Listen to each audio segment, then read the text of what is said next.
CM Siddaramaiah ವಿರುದ್ಧದ ಮೂಡ ಹಗರಣ ಇಂದು ವಿಭಾಗೀಯ ಪೀಠದಲ್ಲಿ ಮಹತ್ವದ ವಿಚಾರಣೆ ನಡೆಯಲಿದೆ. ಹೈಕೋರ್ಟ್ ಏಕಸದಸ್ಯ ಪೀಠ ನೀಡಿರುವ ಆದೇಶ ವಿಚಾರಣೆ ಕೂಡ ನಡೆಯುತ್ತದೆ.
ಸಿಎಂ ಸಿದ್ದರಾಮಯ್ಯ ವಿರುದ್ಧ ಮೂಡ ಹಗರಣ ಇಂದು ಹೈಕೋರ್ಟ್ನಲ್ಲಿ ಏನು ವಿಚಾರ ನಡೆಯುವಂಥದ್ದು, ಮಹತ್ವದ ವಿಚಾರಣೆ ನಡೆಯುತ್ತಿರುವಂಥದ್ದು.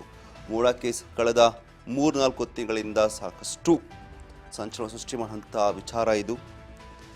ರಾಜ್ಯ ರಾಜಕಾರಣದಲ್ಲಿ ಸಾಕಷ್ಟು ವಿಚಾರಗಳನ್ನು ಸುದ್ದಿ ಮಾಡಿದಂಥದ್ದು. 3,000ಕ್ಕೂ ಹೆಚ್ಚು ಪುಟಗಳ ವರದಿ ಸಲ್ಲಿಸಿರುವಂಥ ಲೋಕಾಯುಕ್ತ SP ಹಿಂದೆ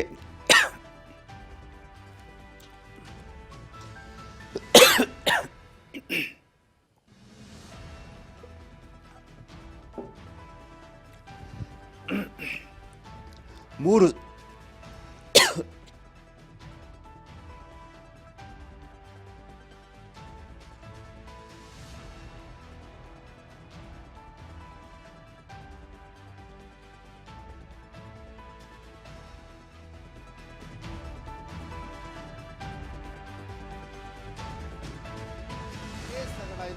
ಏನು ಹೈಕೋರ್ಟ್ನಲ್ಲಿ ಏಕಸದಸ್ಯ ಪೀಠದಿಂದ ಇವತ್ತು ವಿಚಾರಣೆ ಮಹತ್ವದ ವಿಚಾರಣೆ ನಡೀತಾ ಇರುವಂಥದ್ದು.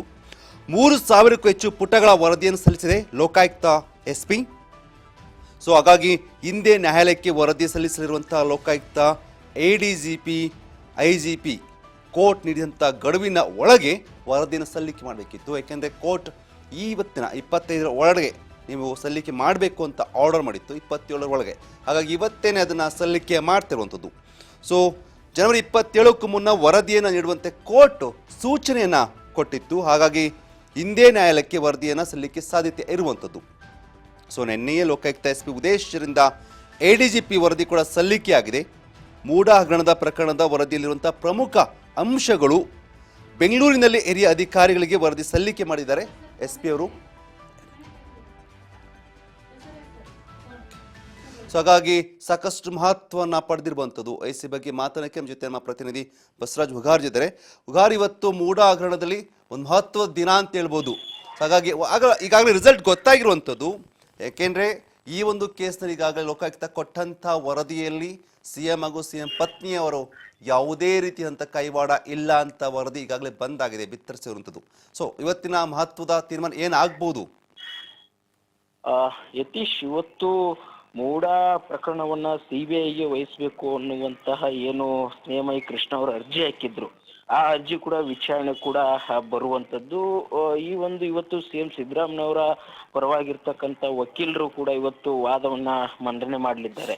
ಕಳೆದ ಬಾರಿ ಒಂದು ವಿಚಾರಣೆ ನಡೆದಂತ ಸಂದರ್ಭದಲ್ಲಿ ಸ್ನೇಹಮಯಿ ಕೃಷ್ಣ ಅವರ ಪರ ವಕೀಲರು ಕೂಡ ತಮ್ಮ ವಾದವನ್ನ ಕೂಡ ಮಂಡನೆ ಮಾಡಿದ್ರು. ಆದ್ರೆ ಇವತ್ತು CM ಸಿದ್ದರಾಮಯ್ಯವರು ಇವತ್ತು ಅವರ ವಕೀಲರು ಇವತ್ತು ಅವಕಾಶ ಕೊಡಿ ಅಂತ ಹೇಳಿದ್ರು. ಆ ಒಂದು ಹಿನ್ನೆಲೆ ನ್ಯಾಯಾಲಯದಲ್ಲಿ ಇವತ್ತು ಕೂಡ ವಿಚಾರಣೆ ಕೂಡ ಆರಂಭವಾಗುವಂಥದ್ದು. ಪ್ರಮುಖವಾಗಿ ಯತೀಶ್, ಈಗಾಗಲೇ ಲೋಕಾಯುಕ್ತದವರು ಒಂದ್ ಕಡೆ ವರದಿಯನ್ನ ನ್ಯಾಯಾಲಯಕ್ಕೆ ಸಲ್ಲಿಸಬೇಕು ಅನ್ನುವಂಥದ್ದು ನ್ಯಾಯಾಲಯ ಕೂಡ ಗಡುವನ್ನ ಕೊಟ್ಟಿತ್ತು. ಹಾಗಾಗಿ ನಿನ್ನೆನೆ ಒಂದು ಏನು ಮೈಸೂರಿನ ಲೋಕಾಯುಕ್ತ SP ಆಗಿರ್ತಕ್ಕಂಥ ಉದೇಶ್ ಅವರು ADGP ಅವರಿಗೆ ಒಂದು ವರದಿಯನ್ನ ಸಲ್ಲಿಕೆ ಮಾಡಿದ್ದಾರೆ.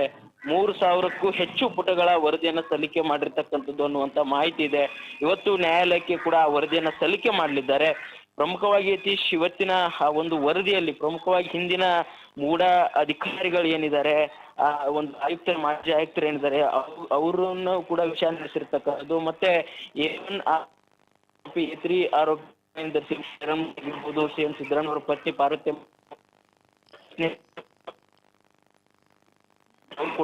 ದಾಖಲೆಗಳು, ಅವ್ರು ಕೊಟ್ಟಿರ್ತಕ್ಕಂಥ ಹೇಳಿಕೆಗಳು, ಅವನ್ನೆಲ್ಲವನ್ನು ಕೂಡ ಉಲ್ಲೇಖಿಸತಕ್ಕಂಥದ್ದು ಇದರಲ್ಲಿ ಸೈಟ್ ಅನ್ನ ಹಂಚಿಕೆ ಮಾಡುವಂತ ಸಂದರ್ಭದಲ್ಲಿ ಯಾರೆಲ್ಲ ಅಷ್ಟು ಹೊಂದಿದ್ದಾರೆ, ಯಾರೆಲ್ಲ ಸಹಿ ಇದೆ, ಅಧಿಕಾರಿಗಳು ಅದರಲ್ಲಿ ಉಲ್ಲೇಖ ಆಗಿರ್ತಾರೆ, ಎಲ್ಲವನ್ನು ರಿಪೋರ್ಟ್ ಕಾರ್ಡ್ ಅನ್ನ ಇವರು ನ್ಯಾಯಾಲಯಕ್ಕೂ ಕೂಡ ಒಂದು ಲೋಕಾಯುಕ್ತರು ಕೂಡ ಸಲ್ಲಿಸುವಂತದ್ದು. ಹಾಗಾಗಿ ಈ ಒಂದು ವರದಿಯ ಮೇಲೆ ಕೂಡ ಇವತ್ತಿನ ಒಂದು ಯಾವ ರೀತಿ ಬಸವರಾಜ್ ಟ್ರಾವೆಲ್ ಮಾಡ್ತಾ ಇದ್ರೆ ನೀವೇನಾದ್ರು ಕೂಡ ಎಡೆ ಮಾಡಿಕೊಂಡಿದೆ ಯತೀಶ್. ಟ್ರಾವೆಲ್ ಮಾಡ್ತಿದ್ರ ನೀವೇನಾದ್ರು ಅಂತ, ಏಕೆಂದ್ರೆ ನಿಮ್ಮ ವಾಯ್ಸ್ ಬ್ರೇಕ್ ಆಗ್ತಾ ಇದೆ ಬಸವರಾಜ್.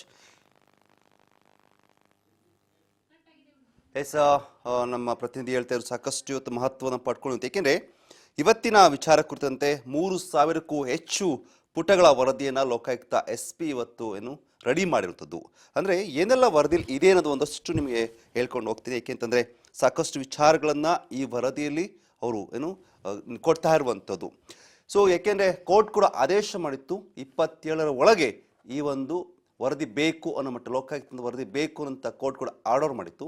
ಹಾಗಾಗಿ ಅದರ ವಿಚಾರ ಕುರಿತಂತೆ ಹಿಂದೆ ಆ ಒಂದು ವರದಿ ಸಲ್ಲಿಕೆ ಆಗ್ತಿರೋದು. ಸೊ ಹೈಕೋರ್ಟ್ ಏಕಸದಸ್ಯ ಪೀಠದಿಂದ ನೀಡುವಂಥ ಆದೇಶ ವಿಚಾರಣೆ ಇವತ್ತು ನಡೆದಿದೆ.